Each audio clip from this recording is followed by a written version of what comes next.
You're watching your local news on WAND. Storm Center 17 at 10. First in HD. Good evening, I'm Sheena, Elzie. Area leaders are scrambling to get water to a city under a state of emergency after major floods force areas in Jacksonville to shut down. Our Mark Rivera has the latest as residents and business owners assess the damage. Mark, thanks. The Red Cross has also opened a shelter in Jacksonville for anyone that was forced from their home because of flooding. The Red Cross shelter is at the Illinois School for the Deaf Officer Hall. That's right off of Webster Avenue in Jacksonville. Red Cross is also asking for donations to help people that have lost their homes to flooding. And if you are in the Jacksonville area, there are several roads that remain flooded and closed off. The bridge out of Jacksonville at Route 78 North is closed, along with Illinois Route 104 from Franklin to Jacksonville, and Route 100 at US 67 is also closed because of flooding. An emergency crews say a driver trying to get through standing water on those roads may have died in the floods. It happened on Loami Road between Chatham and Loami last night. Springfield emergency crews say they spent the night searching for the body of a 75-year-old man.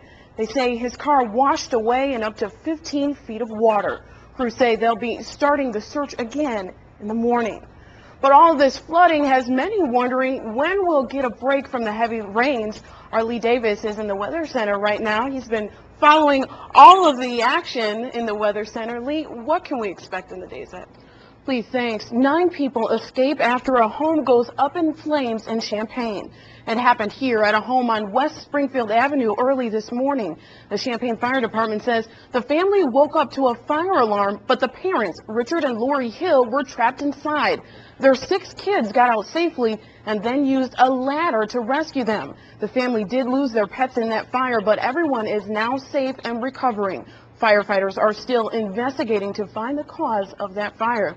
Well, people in St. Joseph are trying to move forward as a massive fire swallowed up the high school's bus barn. The fire happened Thursday and torched everything inside the southwest corner of the building. It's estimated that there's more than $1 million worth of damage. Superintendent Jim Acklin says the rebuilding process will take months, but will be easier with the community's help. Well, 2 men accused in a Danville triple murder back in 2007 are scheduled to go on trial tomorrow. 26-year-old Jerome Harris of Danville and 36-year-old David Moore of Chicago are accused of shooting 3 people to death. Harris and Moore face 15 counts of murder.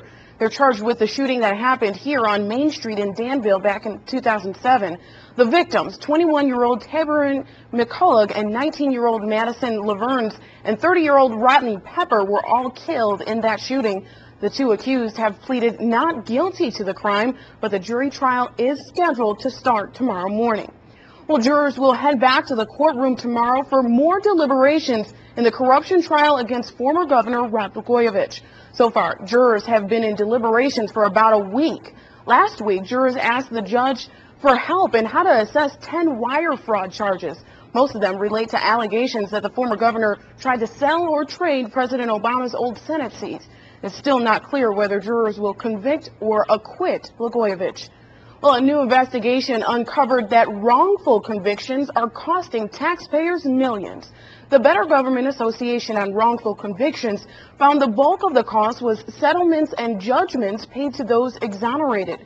The study included exonerations of criminal cases where people were acquitted after a retrial and those who had their charges dismissed. The cost to taxpayers added up to more than $200 million since 1976. Well, budget cuts to Medicaid could mean financial pain to doctors and hospitals that treat people in need. The state's Medicaid budget is about $1.2 billion short of covering the cost of care. That means doctors and hospitals may have to wait months for payments from the state. Experts say more doctors might choose not to see patients who depend on Medicaid as a result. And hospitals and nursing homes could also face pressure to cut staff or delay improvements because of the cuts. Well, area leaders and local churches say health awareness and Father's Day should go hand in hand. That's why today dozens of churches in Decatur participated in the Pinna Brothers Sunday event, an event to bring awareness to prostate cancer.